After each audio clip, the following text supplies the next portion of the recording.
What's going on? This is Ryan with Automatic Comics, and up next we are going to go over the top 10 sales I saw last week. Stay tuned.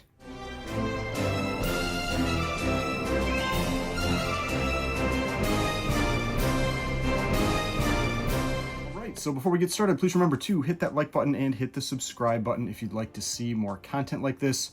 So what we are going to do in this video is that last week during the Heritage Weekly Comic Auction, there were some really big books that came up for sale, some cool stuff.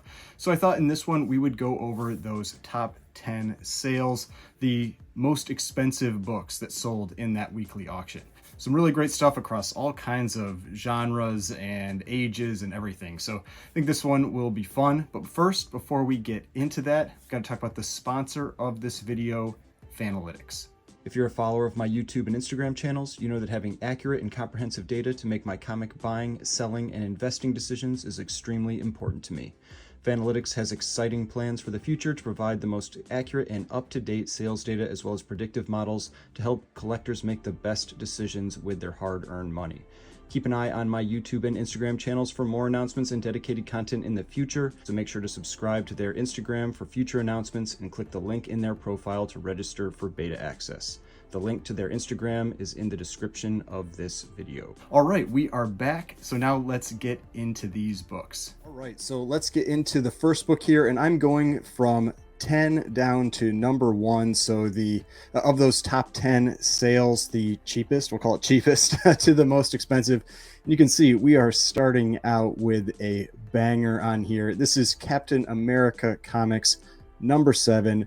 Great Jack Kirby cover. I don't know how many people really realize that Kirby did a lot of these early ones. You see Jack Kirby and Sid Shore's cover.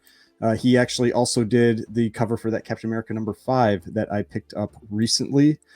So yeah, a great Captain America cover. You've got the Good Girl art cover, the Nazi World War II cover. You've got Cap and Bucky jumping in to save this woman that is tied up, that is about to get crushed by this mace. And that mace, looks like maybe it's already got some blood all over it, so they might be a little late. Maybe a couple people already got crushed by that mace, but this book sold for $6,300, and I actually felt like that was a pretty good deal. I had estimated the price of this book at $7,500. This went 16% below my estimate, or $1,200. This one actually had a record of $8,400, but that was for a promised collection pedigree. And that pedigree generally was selling for a premium, still sells for a premium. And so it's tough to do a direct comparison for that. That's why I had it at $7,500 instead. Now, a 5.5 though did sell for $6,900, and a 7.0 sold for $10,200. So that's why I think that this was a pretty good price that this person got this book for. It's a pretty rare book, only 89 total copies on the census, 72 universal. In this grade, just 7 copies. So this is a very solid grade for this book. There are 2 9.6s. I always like looking at those high grades to see what's actually out there. I mean, there are 2 9.6s. That's just crazy for a book from 1941. The last time one of those 9.6s sold was 20 years ago in 2003 for $25,300. I have no idea what that book would go for today, but a lot more than that. Now, I really like these early Captain America issues. I would love to own a Captain America 1 someday. I feel like that is pretty unlikely. So that's why one of the other books I really like in these early issues is issue number 3. That's definitely one that I'd like to go after at some point in my life. But for right now, I've got Captain America number 5. I'm happy with that one, but this was a great price. Like I said, I think this was a great deal for someone. $6,300 in a 6.0. All right. Now let's move on to number 9. And this is Showcase number 8 that sold for $6,600. I had estimated that this would sell for $6,200. So this was 6% above my estimate, right around where I thought it would go. I mean, if with a book like this that sells really rarely, if you're within just a few percent, you're doing pretty good. The record for this book was $4,780 from 2014. Beat that record by 38%. But the way I really look at that is that's 9 years, and that's only up by 38% in 9 years. This is not a big gainer type book, even though I really like this cover. It's the first appearance of Captain Cold, second appearance of the Silver Age Flash. I mean, it is a great book. cool cover. I like the solid green background, but just isn't a big gainer. It just, I don't know why that is. I mean, they are rare books, only 328 on census, 282 universals.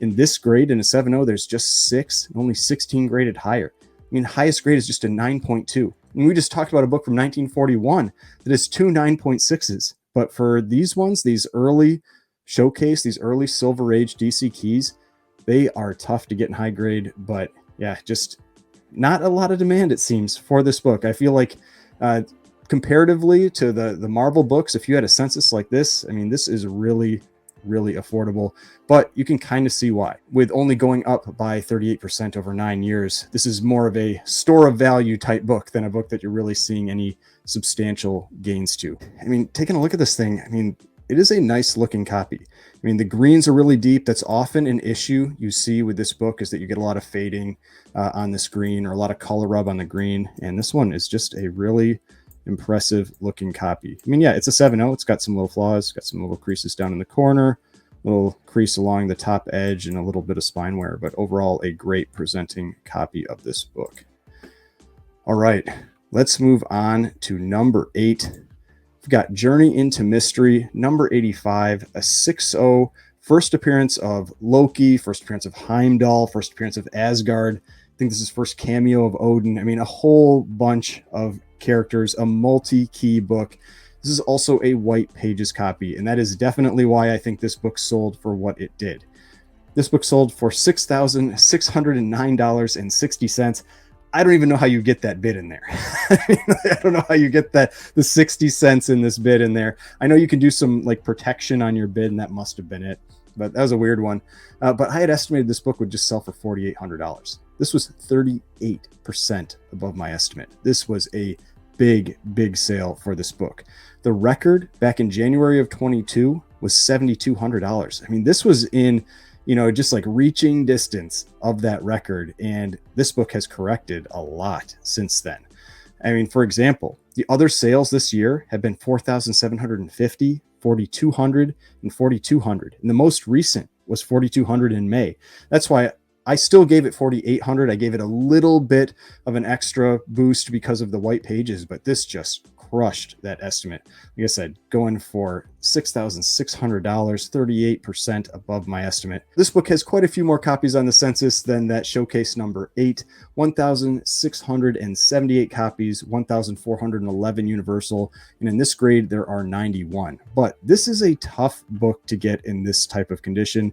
This is a very presentable copy. If we take a little bit closer look at it, I mean, for a 6.0, looks really nice. You can see what my guess is I think this was probably a restored book. I tried to find it, but I couldn't find a prior restored copy that looked like it had these flaws. But this, to me, looks like this was color touch that had been removed, that had to get cleaned up. Probably a little creasing here. You had some spine ticks here. And these are like the telltale signs of color touch removal. But still, that was, and you've got some more up over here. But still, that was probably a great move by whoever had that color touch removed, because they got a white pages 6.0 copy that had a big sale. But yeah, great presenting copy for the grade.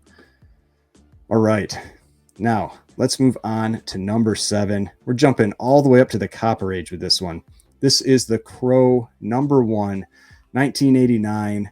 9.8 white pages qualified. Now, the reason that this book is qualified, the reason it has this green label, is because of this signature right here. This is a signature of the creator, Jim O'Barr. He did the story, cover, and art for this, and this is his signature. I mean, we know this is his signature. CGC knows this is his signature, but wasn't witnessed, so they can't give it a yellow label. It gets that green label. Now, This is always so interesting to me that we see this, because we know that this is signed by that creator, and this is a tough 9.8. I had estimated this book would go for $8,500, went for $7,200, 15% below my estimate. And if we look at the prior records for a 9.8, this book had a blue label sale of $14,400 in a 9.8. It had a blue label sale that was signed on the interior, which will still get a blue label, of $18,000. And I thought I remembered there was like a Comic Link sale that might have touched $20,000, but the Comic Link ones don't get pulled in. But the last sale for a 9.8 was in January for $9,300. And because you've got this green label, $7,200. I know the green label hurts things. It always does. But we know this is a 9.8. I mean, look at the back of this thing. I mean, this book it has to be one of the hardest 9.8s that's out there. I mean, there's just zero forgiveness on this book. So much solid black on the cover. I mean, the front and the back. It's just brutal all along the spine. And so, tough 9.8. There are actually 54 9.8s of this out there, though. I was surprised when I looked that up. The total census is 896, 755 universals, and 54 9.8s. There are 3 qualified 9.8s. I wouldn't be surprised if they're all qualified for a very similar reason. But I was actually surprised by the number of 9.8s. And so that could be why we're seeing the prices start to correct in this book, is that there are a few more of them out there. But still, tough 9.8. For a relatively modern book. Now, I do think that this person got a pretty good price on it, 15% below my estimate, but I wouldn't be surprised if this book corrects a little more. This book in the 2019 to 2020 time period was a $2,000 to $3,000 book in a 9.8. And we've seen a lot of other books correct back, not necessarily all the way back down to the 2019, 2020 prices, but to what they might have appreciated to today. So I'm not saying it's going to go back down to like a $4,000 book, but I could see it correcting still from here. So just something to be aware of, or maybe a little cautious of with this book still, because it is still pretty elevated in price. All right, so now let's move on to number 6. This was an interesting one. I have my own personal take on this book. So this is Detective Comics number 240. This was a 9.4 that sold for $7,800. This was a record for this book overall. Now, my take on these is that this is more like a run filler Detective Comics issue. It is a very high grade. It's the highest grade of this book by quite a bit. The next closest are 8.5s. There's 4 8.5s, but still, to me, it's a run filler Detective Comics book. So it's not something I personally would want to collect. I'm not really into the high grade run filler books, but clearly this one really drove some bids. Now, I had estimated the price of this book at $5,000. This was 56% above my estimate. Now, my estimate was tough to make. I mean, there's no prior sales in this type of grade. I looked at other books around it, and there really aren't any sales in this grade in other books around it either. So definitely a difficult book to estimate the price. But for comparison, an 8.5 of this book sold in June of last year for $840. A 7.5 sold for $528 last year. So, I mean, a huge premium to pay for that one better book, that single highest graded copy. The 8.5s are the next closest, going for about $840. This one's selling for about 10 times as much. Now, the total census for this book is 29, 28 universals. This is the only one in grade and single highest graded copy. Now, the thing to be aware of here is that, yes, there are only 29 copies graded, but I think that that's not real rarity. It's not like there's only 29 copies of this book out there. This is rarity because this book doesn't have a lot of value unless it has a very high grade. So you're not going to see a lot of them sent in to get graded. So that's just something to always be aware of when you're talking about the census. When it is a more obscure book, when it's a run filler type book, low numbers don't necessarily mean that it is a rare book. It just means people aren't sending it in to get graded. All right. Let's move on to number 5. We have got Amazing Spider-Man number 129, 9.6, white pages copy, first appearance of the Punisher. Great looking copy of this book. I had estimated the price of this book at $9,000, went for $7,800, 13% below my estimate. This is definitely a book that has been correcting. The record was $14,000. It is down almost 50% from that record.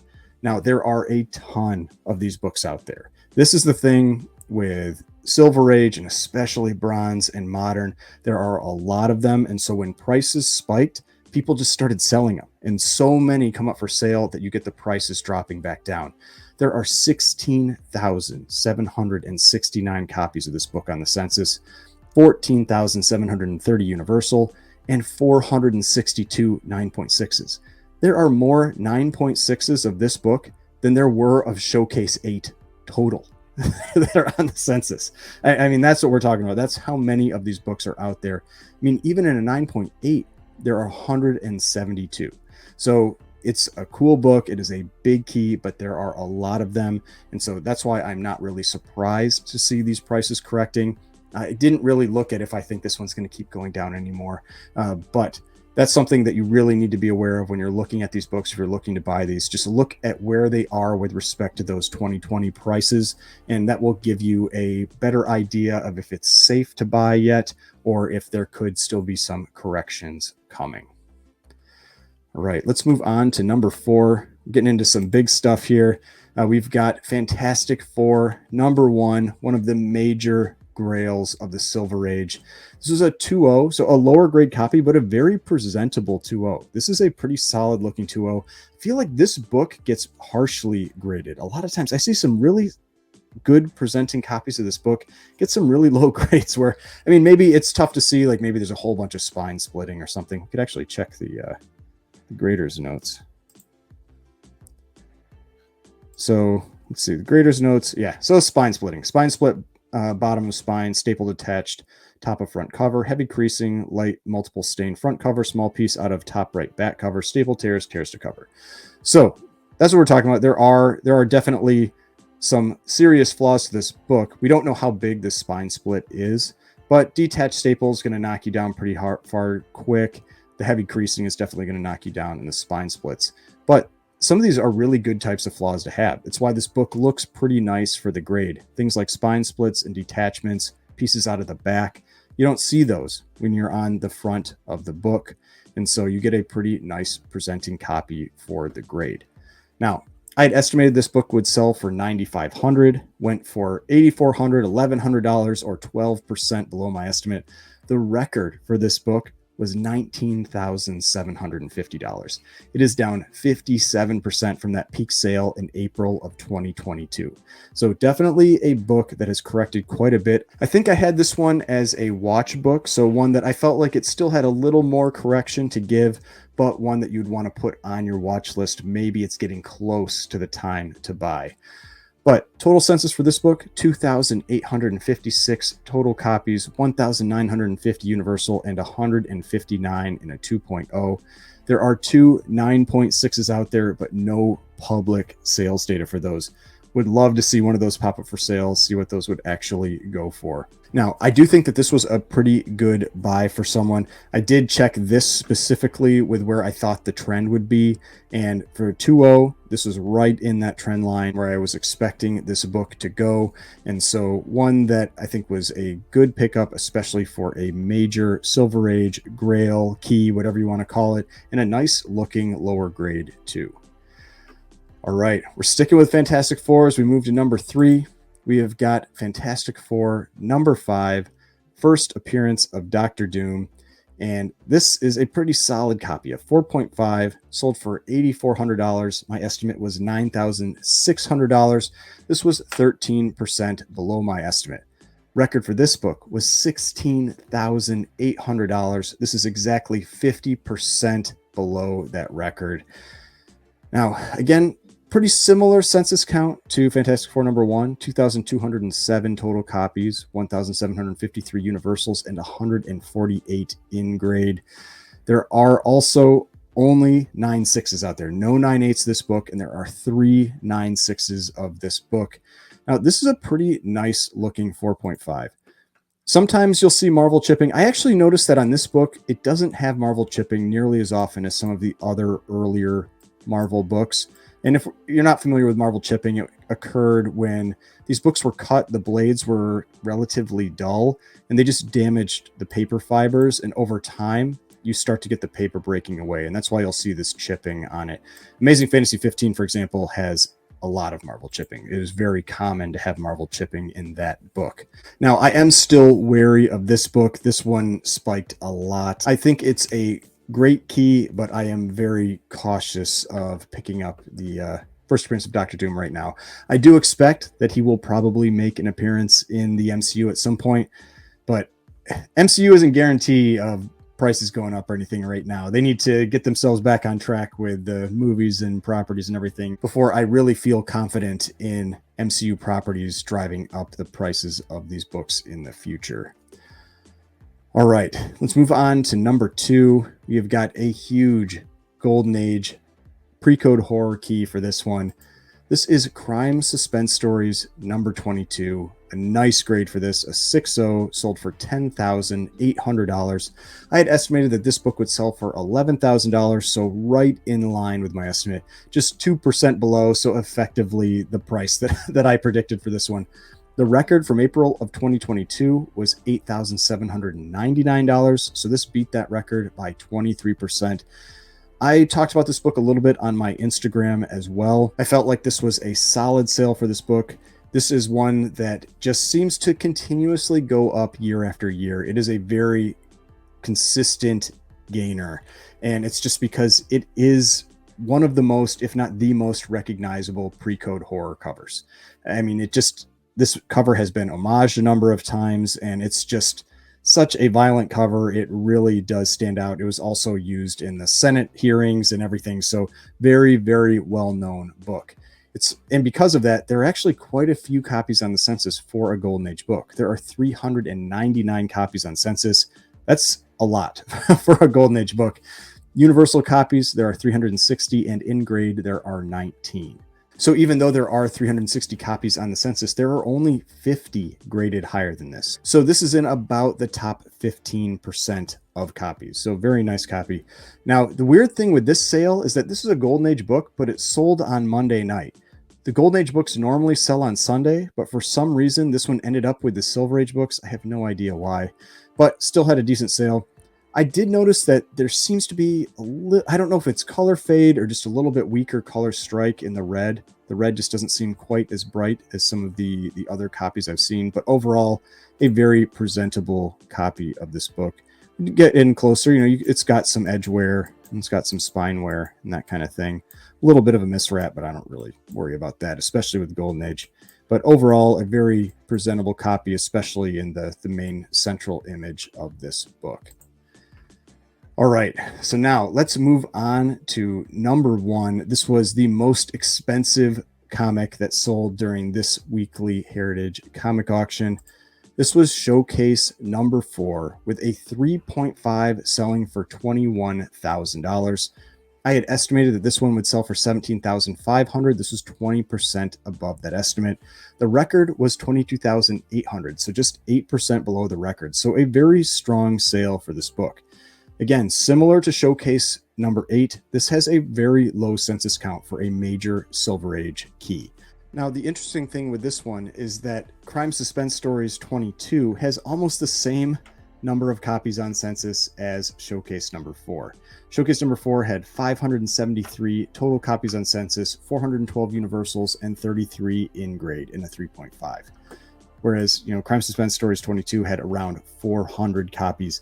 Now, they are pretty close in year. This was in 1954, right near the end of the Golden Age. Showcase 4 is one of the books that people consider to have started the Silver Age, and it's in 1956. So about the same year. So, I mean, it's not a huge surprise that the census is similar, but still, when you look at Showcase number 4, the number of copies compared to something like Fantastic Four number 1, it's just so few. And so you just do not see this book come up for sale very often.